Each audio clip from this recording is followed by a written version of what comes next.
Hi, welcome to the channel. 2023 Honda Transalp 750 review. Bike's now got 27,712 kilometers on it, so I can purpose of this video is to give a bit of pros and cons. I've done previous videos my on the God. Transalp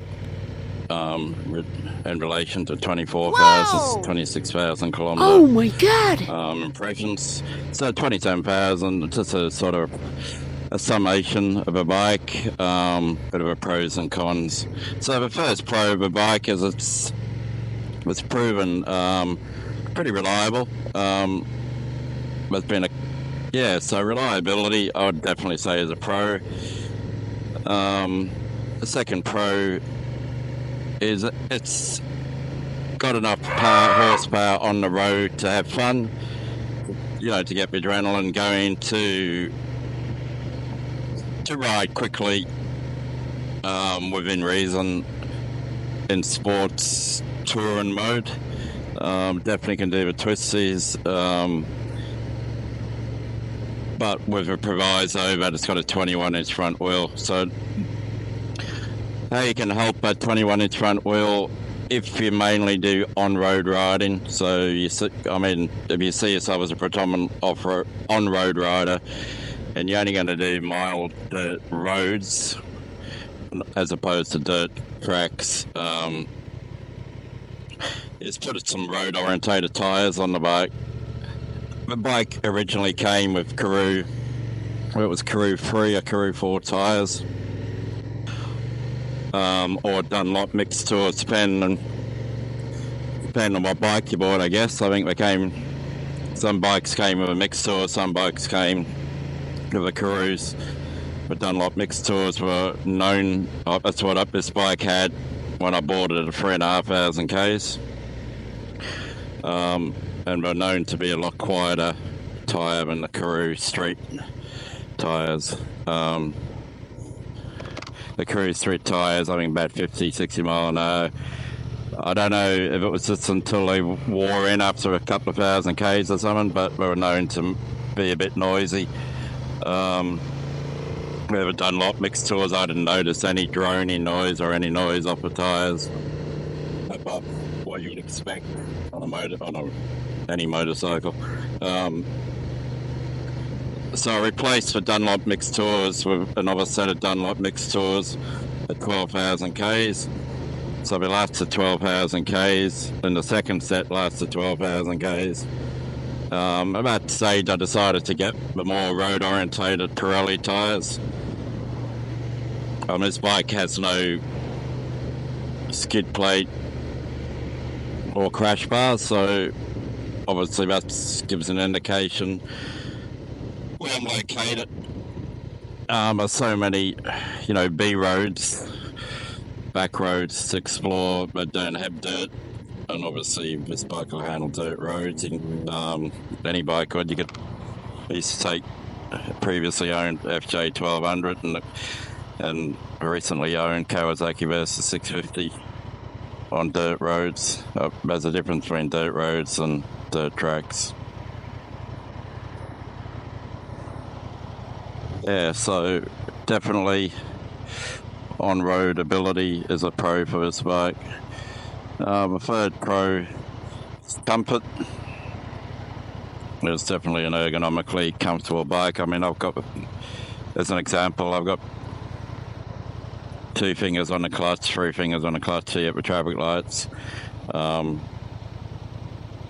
it's easy, you know what I'm saying? You can sit there 5 or 10 minutes with a friction of a clutch taken up, and it's not too tight.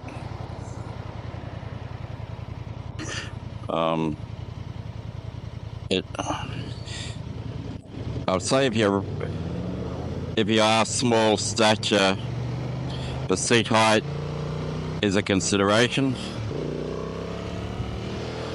So it's 850 mils. I fit at the low seat. I'm only 173 centimeters, and I have a short leg inseam. So I think if you a short leg inseam's anything under 30 centimeters, 30 inches. Sorry, I've got 28 inches. So you need to work out what your inseam is. Everybody should know it if they're looking to buy a bike. It normally comes in inches, so you can convert it to millimeters.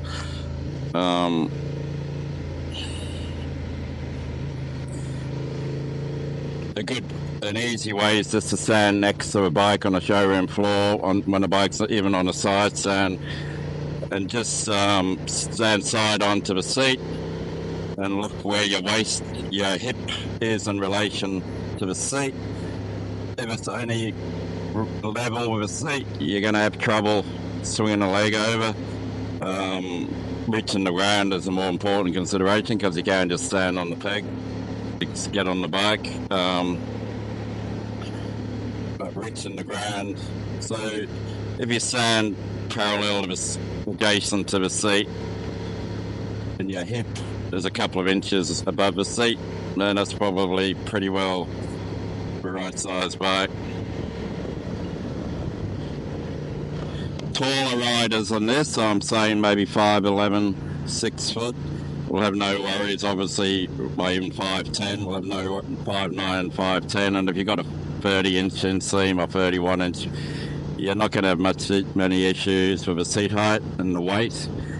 Talking about seat height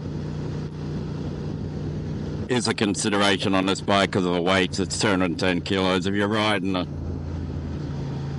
450 Honda 450 RL, which has got a seat height of about 890 millimeters, the seat height's not such a consideration as long as you can get on the bike, because the lightweight means you can sort of lean. The tipping point of a bike is a lot higher than it is on this bike. I mean, what I mean is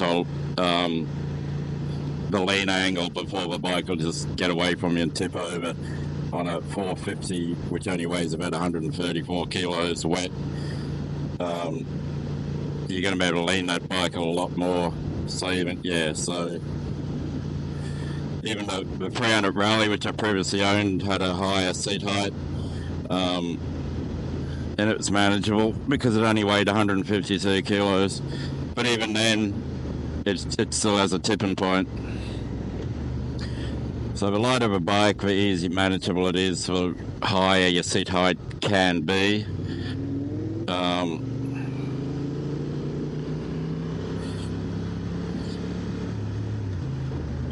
What the fuck are you doing?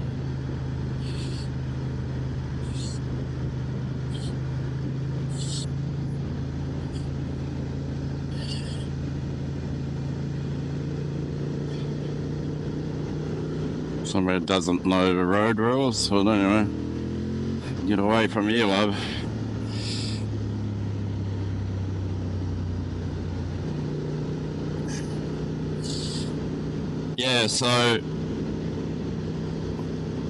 So the seat height, I think, is manageable.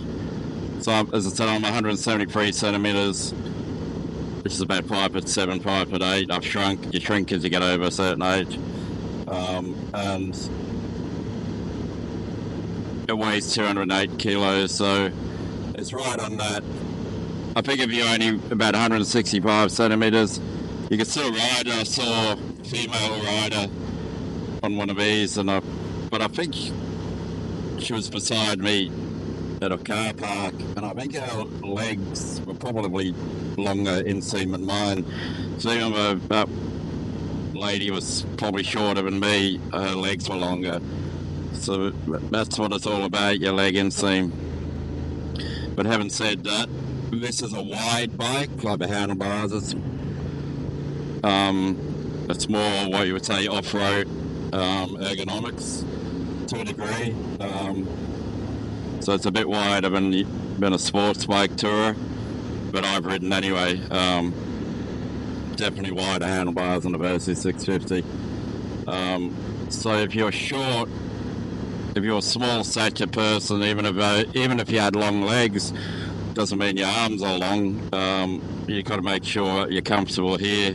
I'm right on the borderline. I mean, I can hold the throttle and get a black mark. You probably don't see it on the handlebars, but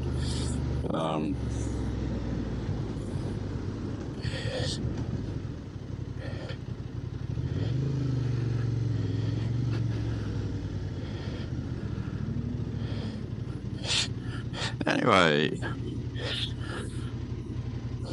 so the petrol's up.